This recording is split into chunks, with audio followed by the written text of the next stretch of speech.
Praise the Lord. परमेश्वर का धन्यवाद हो आज के सुंदर दिन के लिए कि परमेश्वर ने हमारे को जीतों की ज़मीन पर जीवित रखा। आइए आज हम परमेश्वर के वचन में मनन करेंगे और निकालेंगे मेरे साथ यूहन्ना रचित सुसमाचार 10 बाब उसकी चौथी आयत। यूहन्ना रचित सुसमाचार 10 बाब और उसकी चौथी आयत में यहाँ पर लिखा है कि जब वह अपनी सब भेड़ों को बाहर निकाल चुकता है तो उसके आगे आगे चलता और भेड़ उसके पीछे पीछे हो लेती हैं, क्योंकि वे उसका शब्द पहचानती हैं। अजीजों, यहाँ पर परमेश्वर का वचन हमारे को बता रहा है भेड़ों के बारे में कि जब वो भेड़ों को बाहर निकाल चुकता है तो वह उनके आगे आगे चलता है, यानी कि परमेश्वर आगे और भेड़ जो है वो पीछे चलती है। आखिर ये भेड़ें हैं कौन? अक्सर हमें देखने को मिलता है बाइबल के अंदर बार बार भेड़ शब्द आता है और ये भेड़ों के बारे में बताया जाता है। तो आज हम इसी चीज़ पे मनन करते हैं, देखते हैं कि आखिर ये भेड़ें हैं कौन। क्योंकि यदि हम देखें भजन संहिता 100 और उसकी 3री आयत के अंदर के यहाँ पर हम देखते हैं लिखा है कि हम उसकी प्रजा और उसकी चराई की भेड़ें हैं। दाऊद एक अच्छा चरवाहा था।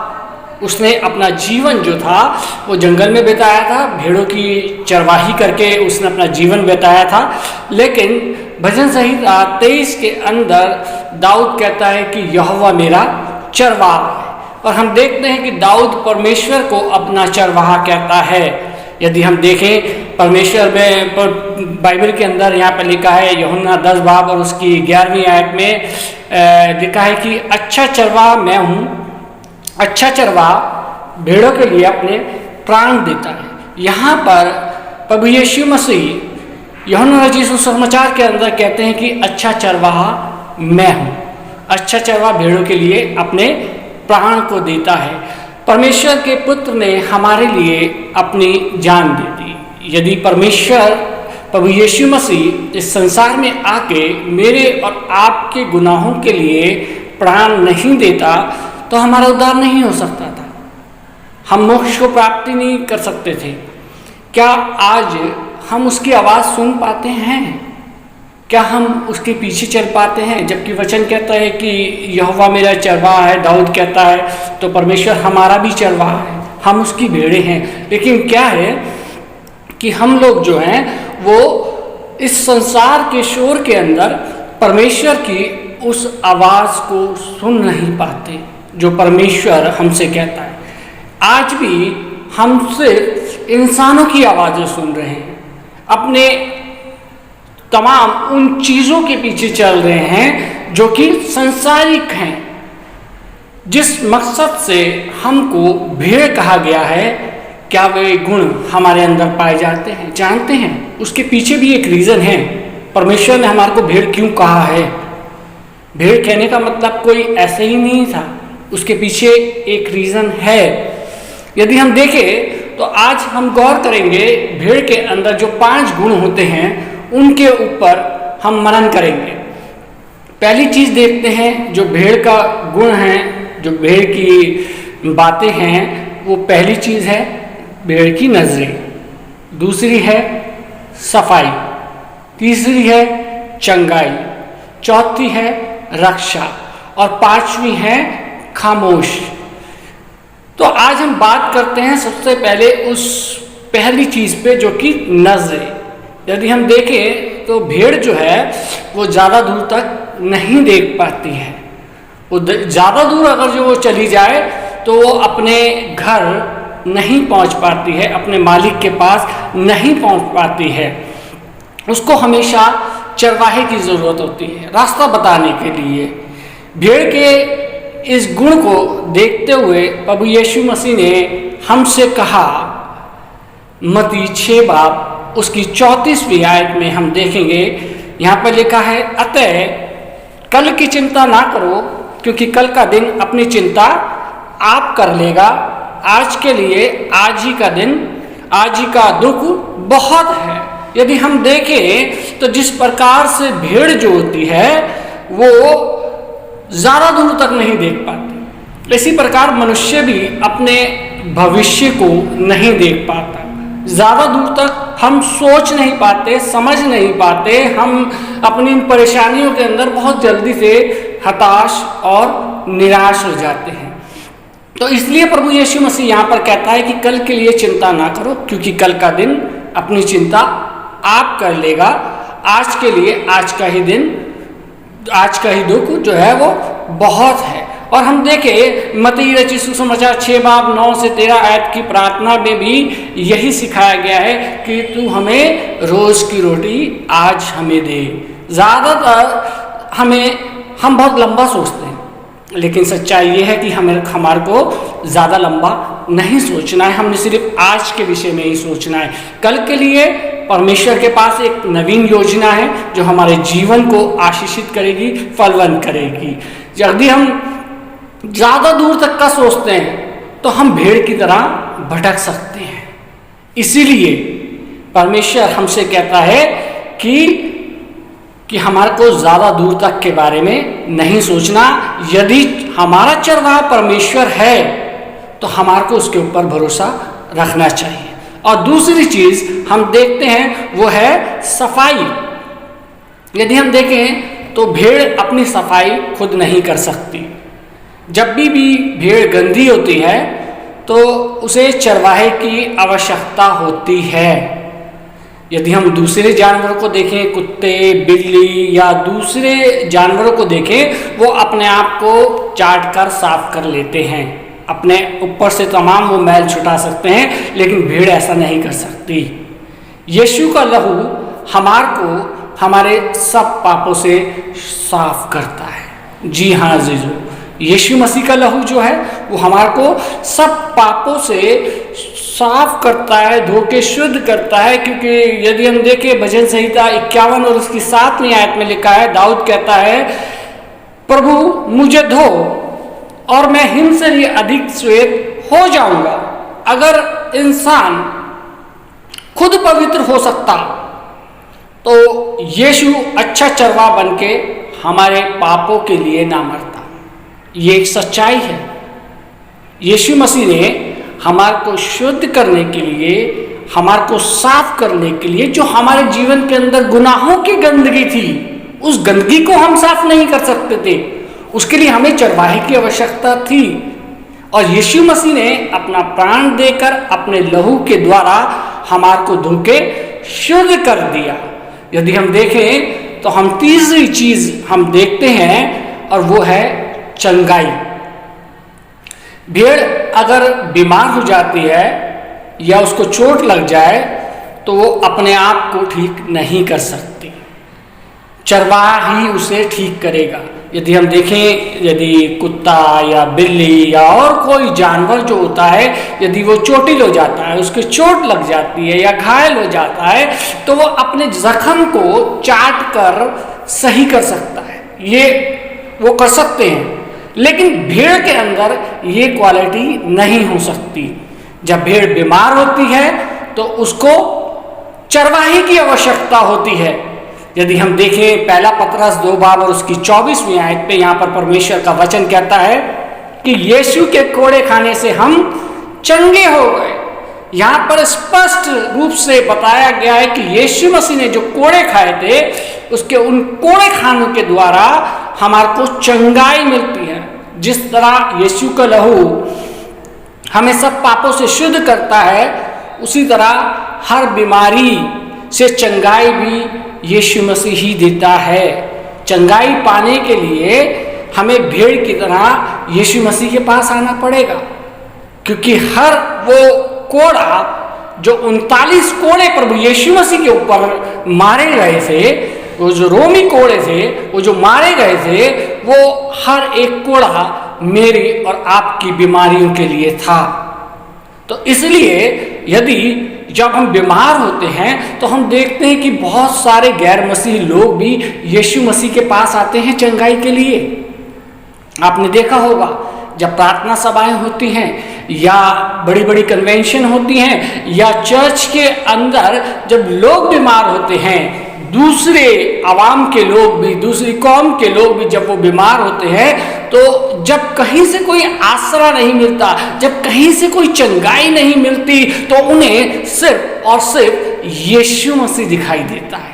जी हाँ मेरे अजीजों, ये एक सच्चाई है कि जब हम बीमार होते हैं तो हम यीशु मसीह के पास आते हैं। जिस प्रकार से एक भेड़ जब बीमार होती है तो उसे चरवाहे की आवश्यकता होती है, उसी प्रकार मैं और आप भी जब बीमार होते हैं तो परमेश्वर के पास आते हैं। यदि हम देखें आज के इस संसार के अंदर, आज के इस समय के अंदर एक बहुत ही घातक और प्राणनाशक बीमारी जो कि कोरोना वायरस से संबंध रखती है, उस बीमारी ने पूरी दुनिया को अपनी गिरफ्त में ले रखा है। पूरी दुनिया हताश और निराश है मेरे अजीजों, पूरी दुनिया परेशान है। लेकिन क्या कि उसका कोई इलाज नहीं मिल पा रहा है। और क्या है कि बहुत से साइंटिस्ट इस खोज में लगे हैं कि किसी तरीके से इलाज मिल जाए। लेकिन हम देखते हैं जब इंसान हताश और निराश होता है तो वह यीशु मसीह के पास जाता है और अपनी बीमारी में परमेश्वर को पुकारता है। और आज जब सारी दुनिया हताश और निराश है अपनी इस बीमारी को लेके, तो वो डॉक्टरों के डॉक्टर यानी कि प्रभु यीशु मसीह की ओर ताक रहे हैं। वो जानते हैं कि हमारे को इस बीमारी से चंगाई दे सकता है तो सिर्फ और सिर्फ यीशु मसीह। जी हाँ, इसलिए प्रभु यीशु मसीह ने हमारे को भेड़ कहा है। अब हम देखते हैं चौथी चीज जो है वो है रक्षा। भेड़ अपनी सुरक्षा खुद नहीं कर सकती क्योंकि उसके पास सींग नहीं होते। यदि कोई भेड़ को मारने आए तो वो अपनी हिफाजत नहीं कर सकती है। चरवाही भेड़ों को उसके दुश्मनों से बचाता है। जब कोई हिंसक जीव भेड़ के पास आता है तो भेड़ें चिल्लाती हुई अपने चरवाहे के पास जाती है और चरवाहा उनके जान की रक्षा करता है। यदि हम देखें यूहन्ना रचित सुसमाचार 10 बाब उसकी 10 और 28वीं आयत पे हम गौर करेंगे। यहाँ पर लिखा है कि चोर किसी और काम के लिए नहीं बल्कि घात करने और हत्या करने को आता है। मैं इसलिए नहीं आया कि हम जीवन पाएं और बहुतायत से जीवन पाएं, और मैं उन्हें अनंत जीवन देता हूं। वे कभी नष्ट ना होंगी और ना कोई उन्हें मेरे हाथ से छीन ना लेगा। भेड़ बनके यीशु मसीह के पास हमारे को आने की आवश्यकता है। प्रभु यीशु मसीह इस संसार के अंदर हमारी सुरक्षा करने के लिए आया, हमारी रक्षा करने के लिए आया, हमारे को शैतान के उस भ्रम से बचाने के लिए आया, शैतान की उस युक्तियों से बचाने के लिए प्रभु यीशु मसीह इस संसार के अंदर आया, मेरा और आपका चरवाहा बनके। इसलिए हमारे को परमेश्वर की आवश्यकता है। और हम 5वीं चीज देखेंगे। जो 5वीं चीज है वो है खामोशी। भेड़ हमेशा खामोश रहती है। ये गुण केवल यीशु मसीह में था, जो शायद वो हमसे भी यही चाहता था, क्योंकि वो कहता है कि जैसा मैं हूं वैसा तुम भी बनो। प्रभु यीशु मसीह का जीवन यदि हम देखें तो प्रभु यीशु मसीह ने कभी भी हिंसक तरीके से कोई भी काम नहीं किया इस संसार के अंदर, क्योंकि वचन बताता है 1 पतरस 2 बाब उसकी 22 और 23वीं आयत में यहाँ पे लिखा है, ना तो उसने पाप किया और ना उसके मुंह से छल की बात निकली। वो गाली सुनकर गाली नहीं देता था, पर अपने आप को सच्चे न्याय के हाथ में सौंपता था। अजीजों, हम देखते हैं कि प्रभु यीशु मसीह ना तो गाली सुन के गाली देता था, उसके ऊपर इतने अत्याचार किए गए। जब उसको क्रूसीफाइड किया जा रहा था तो उसका मजाक उड़ाया गया, उसके ऊपर थूका गया, उसको लान तान की गई, उसके साथ मजाक उड़ाया गया उसका मेरे अजीजों। लेकिन प्रभु यीशु मसीह ने कभी भी इरिटेट होकर या गुस्से में कभी भी उसका गाली का जवाब गाली नहीं दिया। हाँ अजीजों, अक्सर हमारे साथ ऐसा होता है कि जब हम इस संसार में रहते हैं तो कई प्रकार के लोगों से हमारा सामना होता है। जब उन कई प्रकार के लोगों से हमारा सामना होता है जो कि हमारे दुर्विरोधी होते हैं, जो कि हमारे विरोध में रहते हैं, वो हमारे बारे में उल्टा सीधा कहते हैं, या तब हम कहीं जा रहे होते हैं तो वो हमारे को गाली तक दे देते हैं, तो इसका मतलब ये तो नहीं है कि हम भी गाली दें। यदि हम अपने दिमाग को परमेश्वर की ओर लगाएंगे तो ये जो सारी चीज़ें होती हैं हमारे जीवन के अंदर, जो हमारे विरोधी करते हैं, हमारा ध्यान उस ओर नहीं जाएगा। एक बार की बात है, एक पासवान कहीं जा रहे थे, उनके साथ उनका असिस्टेंट भी था, और जब वो जा रहे थे तो किसी व्यक्ति ने उनको अपशब्द बोल दिए, तो उनके मुंह से जय मसीह की निकला और वह आगे चले गए। और जब उनके असिस्टेंट ने पूछा कि पादरी साहब, वो आदमी आपको गाली दे रहा था और आपके मुंह से जय मसीह की निकला, ऐसा क्यों? आपको उसको जवाब नहीं देना चाहिए था, या जवाब देते तो उससे पूछना चाहिए था कि तूने मुझे गाली क्यों दी। पादरी साहब ने कहा कि मेरा जो ध्यान था वो ईश्वर की ओर था, परमेश्वर की ओर था। हाँ जीजो, ये सच्चाई है कि जब हमारा ध्यान ईश्वरीय भक्ति में होता है, जब ईश्वर के बताए हुए मार्ग पर चलते हैं, तो संसार में कुछ भी गलत चीज़ हो रही हो वो आपके पास, आपके कानों में नहीं आती। अक्सर ऐसा होता है कि जब हम भी कभी कहीं जाते हैं तो कोई पिक्चर का म्यूजिक बजता है तो हमें ऐसा लगता है कि जैसे कि कोई हमने एक मसीह गीत गा रहे हैं और उसके अंदर वो स्वर सुनाई दे रहे हैं। और हमारे को अजीजों, मैं आपको बताना चाहता हूँ कि हमारा जो दिमाग है, हम उस दिमाग को जिस तरफ लेके जाएंगे हमारा दिमाग उसी तरफ जाएगा। चाहे हम गलत बात की ओर लेके जाएं, चाहे हम अच्छी बात की ओर दे रहे हैं। यदि हम देखें कि एक रेडियो है, उस रेडियो के अंदर एक फ्रिक्वेंसी होती है, हम उस रेडियो को उसको ट्यून करते हैं, चाहे हम उसके ऊपर विविध भारती लगाएं या हम FM लगाएं। जब तक हम उस रेडियो को ट्यून नहीं करेंगे तब तक वो स्टेशन कैच नहीं कर पाता। उसी प्रकार मनुष्य का दिमाग भी है, हमने अपने दिमाग की फ्रिक्वेंसी को परमेश्वर की ओर केंद्रित करना है। जब हमारे दिमाग परमेश्वर की ओर होगा तो वो दूसरी चीज़ों को कैच नहीं कर पाएगा। और यही चीज़ थी, प्रभु यीशु मसीह ने जो था वो एक उद्देश्य को लेकर इस संसार में आए थे। मेरे और आपको भी परमेश्वर ने एक उद्देश्य के लिए इस संसार के अंदर रखा है, वो एक उद्देश्य पूरा करना चाहता है। यदि हम देखें यशायाह नबी की पुस्तक 53 बाब और उसकी 7वीं आयत में वचन कहता है, वह सताया गया तो भी वो सहता रहा और अपना मुंह ना खोला। जिस प्रकार भेड़ वध होने के समय और भेड़ी ऊन कतरने के समय चुपचाप और शांत रहती है, वैसे ही उसने भी अपना मुंह ना खोला। अजीजों, प्रभु यीशु मसीह का जीवन बहुत ही शांति प्रिय जीवन था। आप देखेंगे इस संसार के अंदर जितने ईश्वर आए उन सबों के हाथों में, किसी के हाथ में तलवार मिल जाएगी, किसी के हाथ में भाला मिल जाएगा, किसी के हाथ में हथियार मिल जाएगा, लेकिन एक प्रभु यीशु मसीह ही ऐसा ईश्वर है जिसके हाथ में ना तो आज तक किसी ने कोई हथियार देखा, ना कोई ऐसी चीज देखी कि जिससे किसी मनुष्य को घायल किया जा सके। प्रभु यीशु मसीह भी मेरे और आपके जीवन से यही चाहता है कि जैसा उसका जीवन था वैसे ही हमारा जीवन भी रहे। जिस तरह यीशु मसीह का स्वभाव था वैसा ही तुम्हारा भी स्वभाव हो।